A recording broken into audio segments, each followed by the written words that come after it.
Bom, vamos conversar hoje de causas de infecção do trato urinário ou infecção de urina.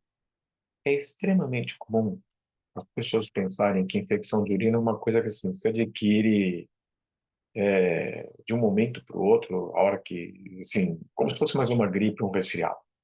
O que eu preciso deixar claro é que, assim, a infecção de urina, ela é extremamente tratada sem realmente ter uma infecção de urina, né?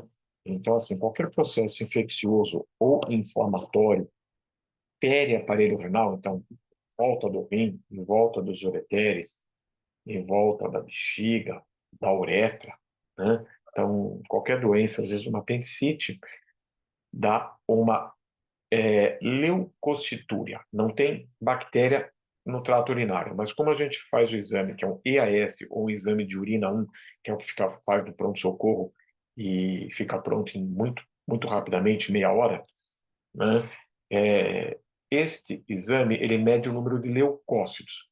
E qualquer processo ou infeccioso ou inflamatório de outro órgão que está junto, próximo ao aparelho urinário, você tem a passagem de neutrófilos para o aparelho urinário que você conta na urina.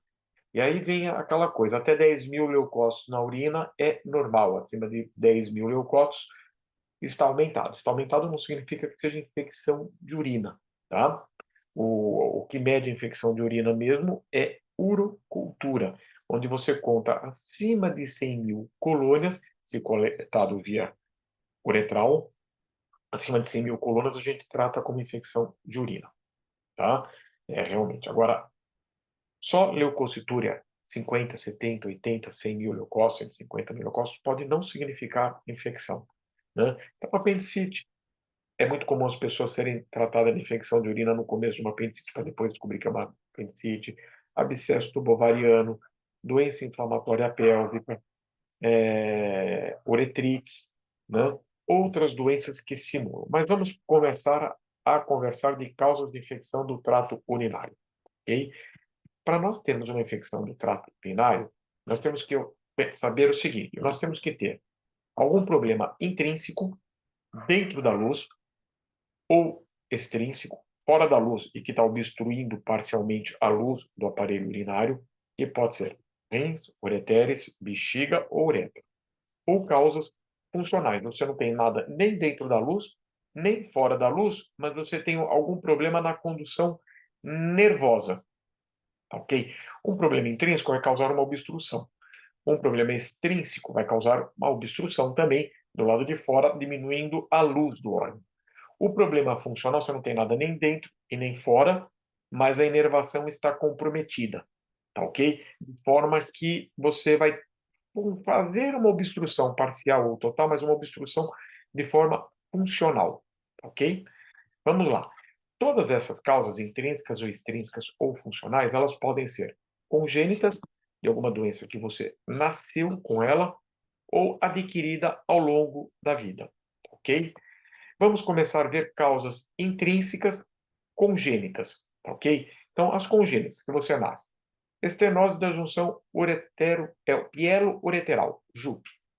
Estenose da junção pielo-ureteral, tá ok? Esta é uma das causas extremamente comum, faz hidronefrose na criança, o acúmulo da urina vai fazer propiciar infecção urinária e também vai comprimir o parênquima renal por compressão hidrostática, diminuindo ou matando o parênquima renal. Funciona como uma escara. Você aumenta a pressão dentro do rim por uma quantidade enorme de xixi, isso comprime os capilares arteriais e venosos pelve renal. Por compressão constante, esse tecido morre e vai afilando o parênquima renal. Então, ou por infecção ou por compressão hidrostática, você perde função renal. Tá ok? Outra causa congênita intrínseca: duplicidade ureteral uni ou bilateral, completa ou incompleta. Existe uma regra chamada Weyer, e esta regra é o seguinte: ureter superior, o ureter que vem do rim superior, ele se insere inferiormente no rim, e o inferior se insere superiormente. Eles trocam de posição, o superior. entra embaixo da bexiga e o de baixo do rim, o ureter que sai de baixo do rim se insere superiormente. Geralmente, este que é o superior e que vai se inserir inferiormente, ele costuma causar refluxo vésico-ureteral e levando causas de infecção urinária, ok? Dilatação uretero-piélica. Outra causa, estenose da junção uretero-vesical, propriamente dita. Porque você tem outras causas. Temos por divertículo, nós temos por ureterocele, nós temos outras causas. A estenose propriamente dita, né, da junção uretero-vesical vai causar uma ureterohidronefrose, tá? Que vai ser de graus, né? De 1 a 5, né? E com destruição do aparelho renal e também de infecção urinária, se não corrigido, tá? Vamos lá. Outra causa que também leva a uma ureterohidronefrose é a ureterocele. Eu brinco que é como se fosse uma bexiga dentro da bexiga, tá? O ósseo ureteral na entrada da bexiga está parcialmente fechado, né? E a urina que está chegando na bexiga disseca a mucosa da bexiga, fazendo uma bexiga dentro da bexiga. Tem que ser ressecado ou fazer alguns furos nessa ureterocele para permitir o escoamento da urina. Outra causa congênita, refluxo vésico-ureteral por causas secundárias. Refluxo tem por causa primária, que nós vamos estudar daqui a pouco, que é uma incoordenação, né? Um problema funcional, mas temos por causas secundárias. Tá? As causas secundárias de refluxo vésico-ureteral pode ser como, por exemplo, nesse slide estamos comentando, de válvula de uretra posterior. Válvula de uretra, que tem anterior e posterior. A válvula de uretra vai impedir o escoamento da urina da bexiga, vai fazer ureterohidronefrose bilateral, tá? Vai dar uma bexiga de expulso. Vamos lá. Outra causa, né? Comentando de válvula de uretra posterior, e vai me travar essa bexiga totalmente, né? Dando refluxo vésico-ureteral e bexiga de esforço. Litíase renal. Agora vamos para causas adquiridas. As litíases renais podem obstruir o rim, o ureter, pode estar dentro da bexiga ou dentro da uretra. Elas predispõem à infecção urinária. É uma causa temporária, você vai retirar essa pedra, mas enquanto você tem essa pedra, você tem uma predisposição à infecção de urina. Cânceres intraluminais, tá? Ou no rim, ou nos ureteres, ou na bexiga, ou na uretra, né? Dentro da luz, né? Então são causas intrínsecas adquiridas ao longo da vida. Estenose de uretra. Estenose de uretra tem vários motivos, tá? Ou por trauma, manipulação uretral, ou por doenças infecciosas, ou pós-reconstruções, pós-cirurgia, vai causar uma estenose da uretra. Observe aqui uma uretrocistografia, onde você observa por raio-x contrastado a área de estenose, ok? Cistos renais de Bodniak, né? Alguns cistos renais temos uma classificação, depois eu tenho um vídeo explicando bem todos os cistos renais e os riscos e as consequências, mas eles também fazem compressão, tá? E dentro da luz e vão obstruir, ok?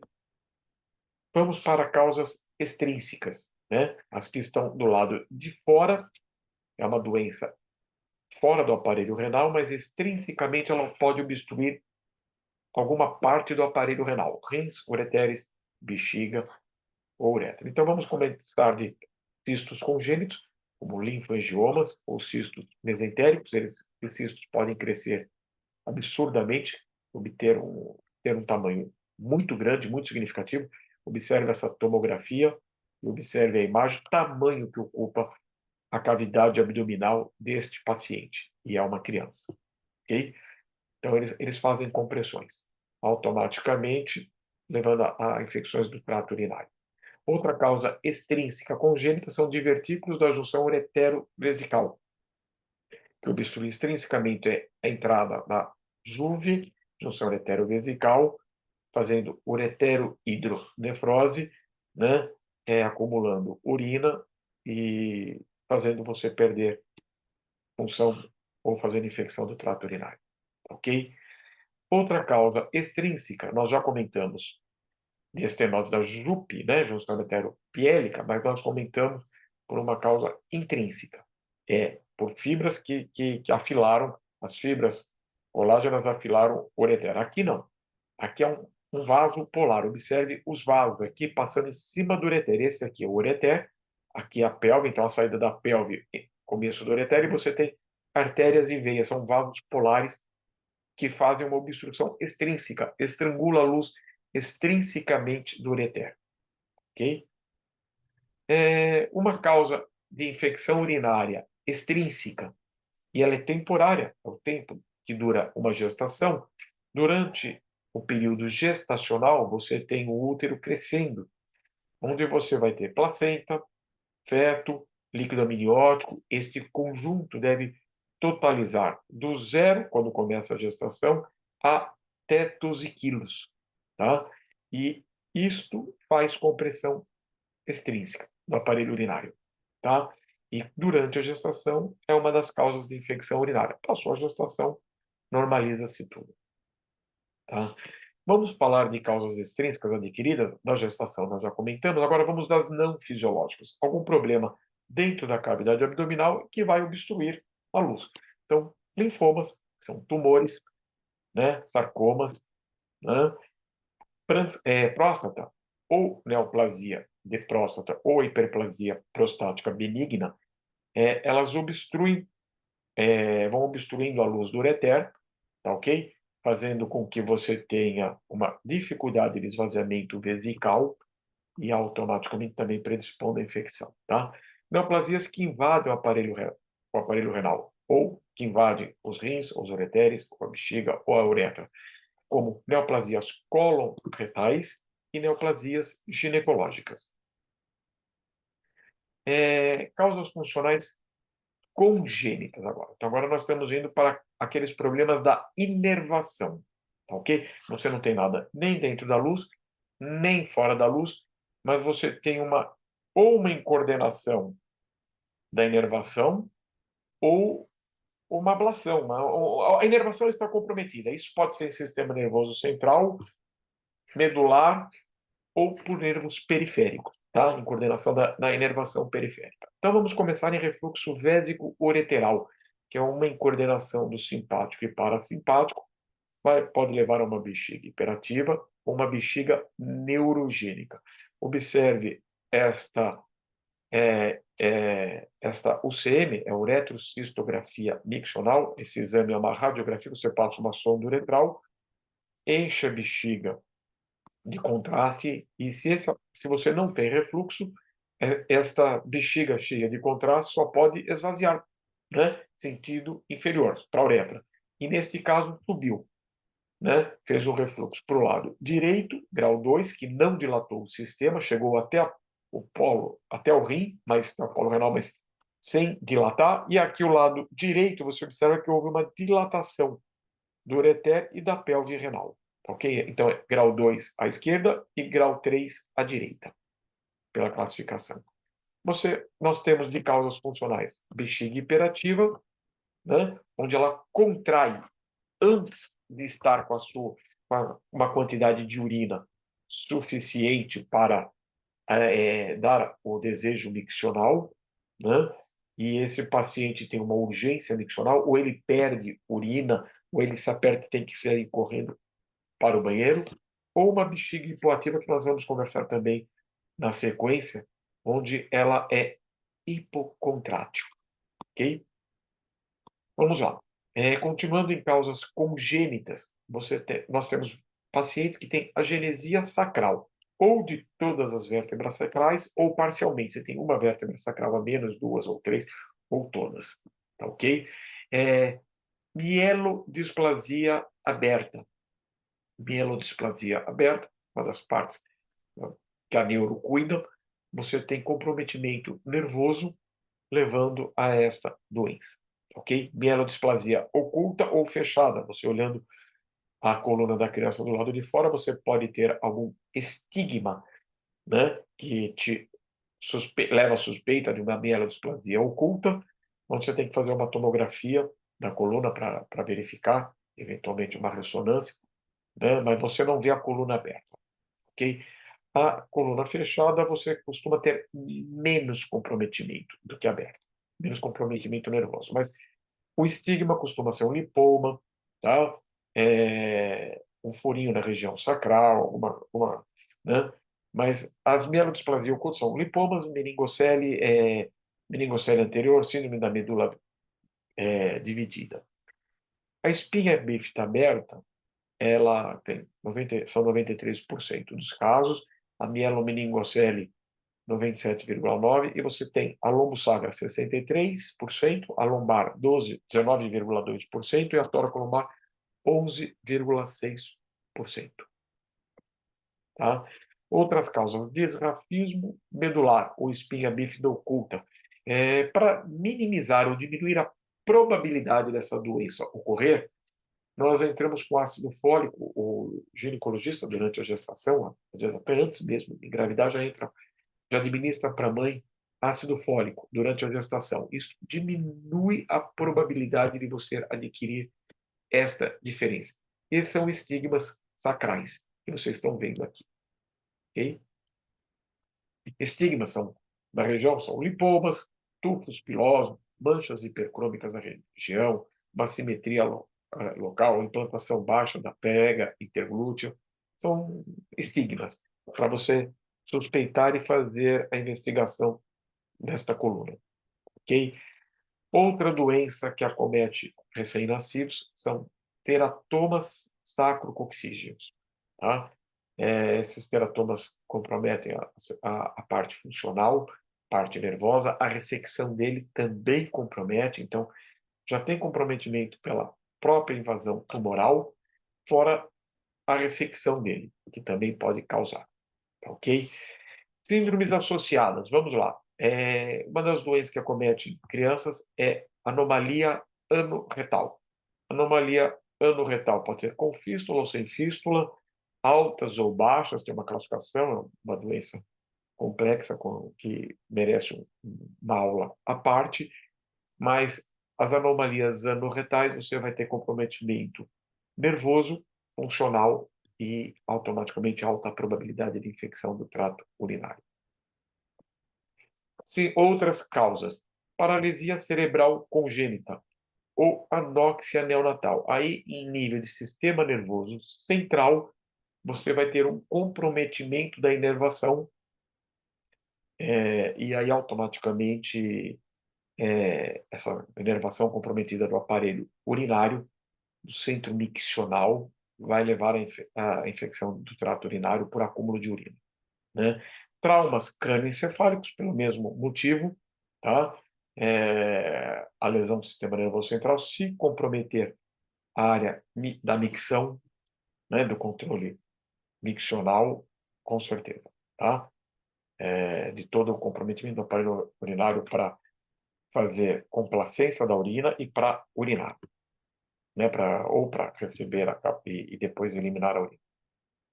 Traumas raquimedulares em qualquer nível: cervical, torácico, lombar, sacral ou coxígeo, tá? Seja o nível que for a lesão, desde tetraplegia até uma paraplegia, né? Com os níveis de sensibilidades desde muito alto a muito baixo, você vai ter comprometimento nervoso na inervação para urinar. Não só para urinar, para defecar também, tudo ligado, né? Cânceres que invadem a medula, né? Observe aqui as lesões, ok? Extradurais ou intradurais, com comprometimento extrínseco, intrínseco da medula. Você vai ter comprometimento da inervação dali para baixo, que vão inervar a parte do aparelho renal, ou rins, ou ureteres, ou bexiga, ou uretra, automaticamente dificultando o esvaziamento, tá? O tumor, ele não está dentro do aparelho renal, nem fora do aparelho renal, mas o comprometimento nervoso da medula vai levar a um ao comprometimento das fibras nervosas que inervam o aparelho renal. Tá? Diabetes.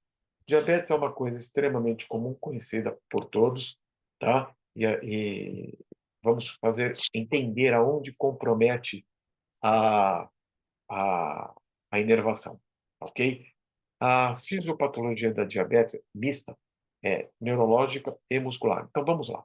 Neurológico, desmielinização segmentar, haver uma degeneração axonal, uma isquemia, um comprometimento funcional da inervação autonômica, capacidade contrátil do detrusor se encontra comprometida e a déficit sensorial do enchimento vesical. Muscular. A musculatura sofre redução da capacidade contrátil e dificuldade de esvaziamento vesical. Isto vai levar a uma hipocontratilidade do detrusor. E a evolução terminal é a cistopatia diabética. Causas funcionais adquiridas. AVCs. Os AVCs causam disfunções miccionais. De 20% a 50% das pessoas que têm AVC apresentam uma incontinência urinária até 6 meses após o AVC, por hiperatividade do detrusor e falha dos mecanismos inibitórios, né, sobre os centros controladores da micção no tronco cerebral e na medula espinhal. Lesões do lobo frontal anteromedial são as principais pelas disfunções miccionais. Lesões do lobo frontal anteromedial são as principais pelas disfunções miccionais. As lesões isquêmicas do tronco cerebral causam dificuldade miccional com retenção urinária, prejuízo na sensibilidade vesical e na percepção do enchimento vesical, que leva à incontinência urinária. E perda da sensibilidade vesical são lesões mais proeminentes do lobo parietal e menor comprometimento do lobo frontal. Vamos comentar de doença de Parkinson, que é outra doença que leva a infecções do trato urinário. A fisiopatologia da doença de Parkinson há uma degeneração de neurônios dopaminérgicos na substância negra, onde há receptores D1, que inibem o reflexo miccional, e receptores D2, que são estimuladores do reflexo miccional. Né? A dopamina cerebral influencia o controle miccional através dos receptores dopaminérgicos, via GABA, inibindo o reflexo miccional. Isto leva a uma bexiga hiperativa, por pouca inibição dos receptores de D1 ou excesso de estimulação dos receptores D2. O quadro clínico costuma ser noctúria, aumento da frequência urinária, urgência miccional ou perdas urinárias. Síndrome de Brown-Séquard, lesão traumática da coluna, onde há uma hemissecção, né, do cordão medular, perda da função motora ipsilateral e déficit de sensibilidade dolorosa e térmica contralateral. Doenças discal lombar. Tá? As doenças discais lombares também vão dar comprometimento nervoso. Ok? Comprometimento por compressão das fibras nervosas. E é extremamente comum hérnia de disco. A senilidade. Eu ouço muitas pessoas comentarem que algumas coisas que não são extrínseca, intrínseca ou funcional, né, podem levar a infecções do trato urinário. Então, ouço muito falar assim, olha, o hipoestrogenismo, né, na medida que a pessoa entra na menopausa, né, a queda da taxa hormonal vai levar a uma atrofia da, do aparelho reprodutor, da genitália, e vai levar à infecção do trato urinário. O que acontece é o seguinte, não é o hipoestrogenismo, e sim o complexo de coisas que a senilidade leva. Né? A senilidade vem acompanhado com a bexiga é um músculo, ela também envelhece. Tá? Então, ela passa a ter hipocontratilidade. Ela contrai com menor força. Tá? dando dificuldade para esvaziar, dificuldade para identificar, né, a urina lá dentro. Então, somente o envelhecimento do homem ou da mulher já vai dar problemas. Mas associado à senilidade, tem tudo que a senilidade vem junto, acostumado. Então, às vezes, esse paciente, ele tem, no caso de mulher, prolapso uterino, prolapso pélvico, porque já teve gestações, né, ainda mais com partos normais, que aumenta muito ainda, então prolapso uterino, prolapso vesical. Esta pessoa idosa costuma ter diabetes, às vezes um AVC, às vezes um Parkinson, às vezes prostático, no caso de homens, alguma neoplasia, hérnia de disco, em suma, inúmeras outras doenças que nós vamos discutir, todas, né, que causam infecção do trato urinário, né, litíase, né, cistos renais, uma imensidão. Então, assim, não é o hipoestrogenismo, e sim o complexo. A senilidade, que somente ela já dá uma hipocontratilidade vesical, ainda associa-se a todas as outras doenças que uma senilidade vai ter na medida que vai aumentando a idade. Ok? Tabes dorsalis é uma outra doença funcional e de forma adquirida, onde há degeneração lenta de neurônios. É localizado na coluna dorsal, alterando a propriocepção, o senso de vibração e toque fino, sensibilidade epicrítica. Causando, uma das causas é sífilis terciária, após 15 a 25 anos de infecção inicial, e que gera uma inflamação e uma atrofia dos nervos da coluna vertebral. Ok? Vamos seguir como outras causas funcionais e adquiridas. Esclerose múltipla é uma doença neurológica crônica e autoimune, provocando lesões cerebrais e medulares. É mais frequente em mulheres, na faixa entre 20 e 40 anos. Ela não tem cura, tá? Ela causa fadiga intensa, depressão, fraqueza muscular, alteração do equilíbrio, de coordenação motora, dores articulares, disfunção intestinal e disfunção da bexiga, né? E nessas disfunções neurológicas da bexiga, infecções do trato urinário, ok? Vamos para outras causas funcionais adquiridas. Tumores cerebrais ou primários, tumores específicos do sistema nervoso central, ou metastático no cérebro. Tá? Se pegar centros de controle da micção, tá? Vai causar infecções de urina. Tá? Anemia perniciosa, né? É muito interessante. Isso é uma doença autoimune onde causa deficiência de vitamina B12. Poxa, uma falta de vitamina, né, que a vitamina B12 vai causar infecção de urina? Sim. Você não tem da vitamina B12, ou por deficiência, ou por não absorção da vitamina B12, no caso da anemia perniciosa, é uma não absorção, tá? Que ela vai levar um subtipo de uma anemia megaloblástica, onde vai dar formigamento e dificuldade para andar. Mas a anemia perniciosa, ela é responsável pela inervação, né? Pela melhor qualidade do nervo, da baía de mielina, e automaticamente você vai ter comprometimento funcional desta inervação, ok? Então, levando a infecções do trato urinário. Paralisia cerebral adquirida, né? Uma pessoa que, após o nascimento, né? Então, 10% das crianças adquirem após o nascimento, ou por lesões cerebrais, durante os primeiros anos de vida, ou por infecções do cérebro, como meningite, ou por traumas TCS, tá? E não só criança como adulto, né? Ou por traumas, ou por meningites, ou vão dar paralisia cerebral adquirida. Nós comentamos da anóxia neonatal, que é congênita, né? Nasceu com ela e agora adquirida, ok? Já tínhamos feito um breve comentário das hérnias de discos, ok? Onde vão fazer compressões do nervo, observe aqui o desenho da compressão do nervo e comprometimento do esvaziamento vesical ou do comprometimento, né, do aparelho renal. Mielopatias crônicas degenerativas. Vamos abrir um leque de algumas doenças, mas osteoartrose é o desgaste da cartilagem que reveste as articulações, é um fenômeno natural que faz parte do envelhecimento do organismo, né? Entra nas doenças da senilidade. A gente até brinca que na medida que vamos envelhecendo, vamos ficando mais baixinhos, né? e vai tendo, é uma das causas também. E essa osteoartrose, esta desgaste da cartilagem, né, vão comprometendo nervos, ok? Espondilolise, alteração da coluna vertebral que ocorre em atletas cujos exercícios demandam hiperextensão da coluna.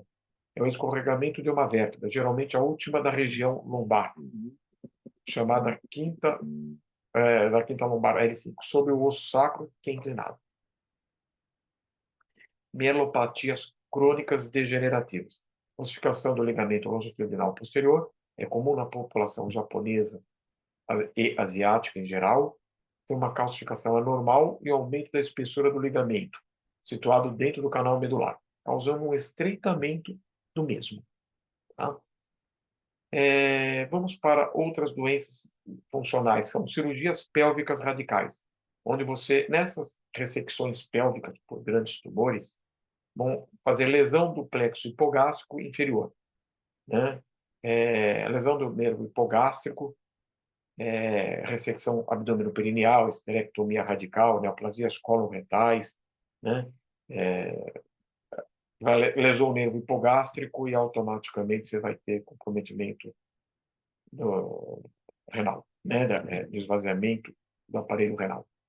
Hidrocefalia, depressão normal. Consiste na dificuldade a hidrocefalia de pressão normal consiste em dificuldade em andar, incontinência urinária, demência e devido ao aumento no líquido que normalmente circunda o cérebro, é o aumento disso, levando ao comprometimento do sistema nervoso central. Demência.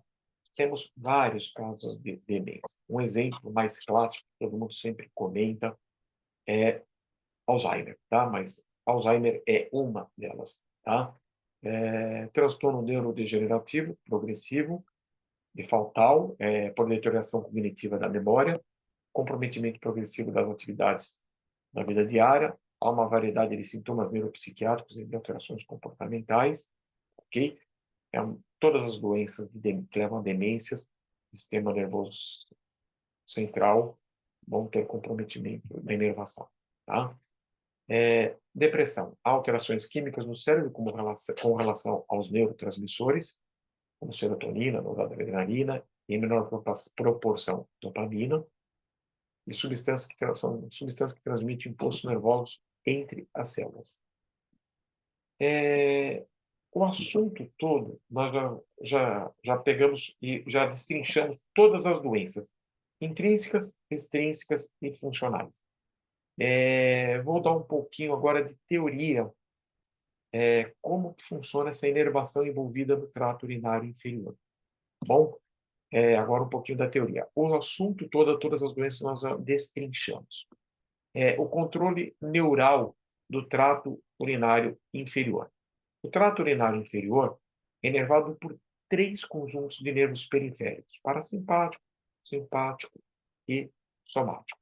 Parasimpáticos pélvicos, nível sacral de S2 a S4, na medula espinhal. Função a contração detrusora e o relaxamento uretral. Os simpáticos tóraco-lombares da medula espinhal entre T10 e L2. Inibição do detrusor e estimulação do colo vesical e da uretra proximal. Agora vamos para o esfíncter uretral externo. Recebe inervação somática através dos nervos pudendos, também originários dos segmentos sacrais de S2 a S4. Então, observe que qualquer comprometimento, desde T10, L2, S2, S4, a S4, vão estar dando alteração. Ok? Aqui nós temos um desenho mostrando desde o centro pontino da micção, no sistema nervoso central, até na parte medular, onde vai ter comprometimento de nervo hipogástrico, até nervos pélvicos, comprometimento da bexiga e depois inervação aqui embaixo da região inferior do nervo pudendo. Okay? Fisiopatologia da disfunção neurogênica, ok? Do trato urinário inferior. Lesões neurológicas acima do mesencéfalo, então resultam em contrações involuntárias do detrusor, lesões acima do mesencéfalo. Resultam em contrações involuntárias do detrusor, uma sensação vesical vai estar preservada. Sintomas: frequência urinária aumentada, uma urgência miccional, uma incontinência de urgência ou noctúria. A deterioração do trato urinário superior é rara.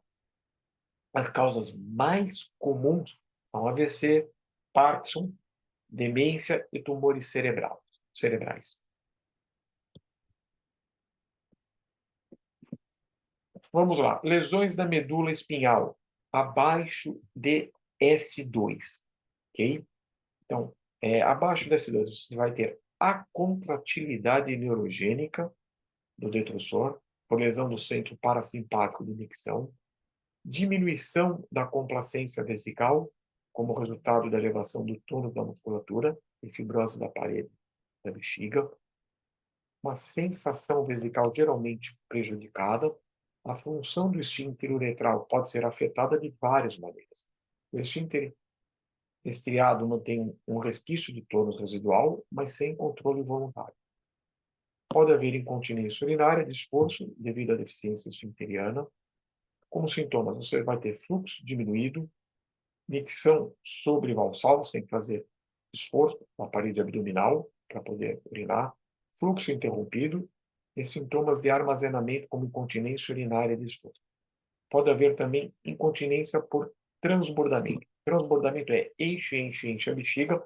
Por hiperpressão, você vai fazer refluxo vesicolateral, mas também vai vazar xixi pela uretra. Então, por excesso da bexiga cheia, transborda, vaza via uretral. Isso não significa que a pessoa está urinando, tá? Ela está sempre com a bexiga muito cheia, sempre com a urina, parada, que predispõe à infecção. Além de refluxo vesicolateral bilateral, urina parada predispondo à infecção. Isso significa transbordamento. Causas: danos à medula espinhal, discopatia, lesões traumáticas, mielodisplasia lombosacral, mielomeningocele e outras malformações sacrais. Ok? Lesões de nervos periféricos. Então, nós começamos desde lesões do sistema nervoso central, de coluna, e agora nós vemos nervos periféricos. Semelhante a lesões de medula espinhal sacral e infrasacral, como cone medular. Inclui a abolição do reflexo do detrusor, diminuição da complacência e disfunção esfincteriana. Geralmente são por traumas pélvicos extensos e cirurgias pélvicas radicais. Os padrões disfuncionais vésicos esfincterianos são controlados por inúmeros fatores, não apenas pelo nível neurológico da lesão. Inclui-se nesses fatores severidade da lesão, que pode ser completa ou incompleta, etiologia destrutiva versus irritativa, que pode ser reversível ou não, lesões neurológicas prévias ou concomitantes, doenças neurológicas concomitantes, como hiperplasia prostática benigna ou prolapso vaginal severo. Desse modo, não é possível prever precisamente o padrão de comportamento vésico esfincteriano, baseado exclusivamente na lesão neurológica, porque você tem vários níveis e graus de lesão e de deterioração e de compressão e de comprometimento. Tá? Eu gosto muito deste slide para mostrar um detalhe, para melhorar o raciocínio de vocês. Lembre que uma obstrução da junção pielo-ureteral, na saída da pelve renal, onde é o ureter, isto vai causar uma hidronefrose. O xixi é produzido pelo glomérulos, vai cair aqui na pelve renal, e a junção pelve-ureter está obstruída. Tá? Isto vai causar uma hidronefrose. Se for de um lado, unilateral. Se for dos dois lados, bilaterais. Um problema na junção uretero-vesical, aqui embaixo, tá? Vai levar a uretero-hidronefrose, uni ou bilateral. Lembre que todos esses casos podem ser congênitos ou adquiridos, tá? Doenças congênitas ou adquiridas, né? A obstrução vesical, se você tiver uma obstrução vesical, vai levar a uma uretero-hidronefrose dos dois lados, porque a bexiga não funcionando travou os dois rins. Tá? Uma obstrução uretral vai dar uma bexiga de esforço, tá? Que vai levar a divertículos de bexiga e uma uretero-hidronefrose bilateral. Então, guardem esse slide, guardem isso, né? É obstrução alta, pielo-ureteral, hidronefrose. Baixa na junção da juve, uretero, hidronefrose. Da bexiga, uretero, hidronefrose, mas aí é bilateral, tá? E na uretra, você vai ter uma bexiga de esforço e uretero, hidronefrose bilateral. Pessoal, a nossa aula está terminando. Este slide resume tudo que nós conversamos, tá? Todas as doenças. Então, lembrarmos que a infecção do trato urinário, sempre, se você tiver uma infecção do trato urinário verdadeira, né, não um erro de diagnóstico, você tem que ter um problema intrínseco, extrínseco ou funcional, ok? Que pode ser congênito ou adquirido, né? E aqui tem todas as causas congênitas e todas elas adquiridas. Lembrarmos que essas obstruções que podem ocorrer, no caso de funcional, não é bem uma obstrução, né? A inervação não funcionando, você não permite o livre trânsito, né? Mas você tem causas de obstruções intrínsecas, extrínsecas ou causas funcionais. Pessoal, muito obrigado. Espero que tenhamos esclarecido, observe quantas causas, né? De causas intrínsecas congênitas, nós resumimos 6 causas adquiridas, 4 das extrínsecas congênitas, separei aqui para vocês 3, de adquiridas 2, de obstruções funcionais congênitas 10 e funcionais adquiridas separamos 18. Muito obrigado, um grande abraço a todos, tá bom? Até mais.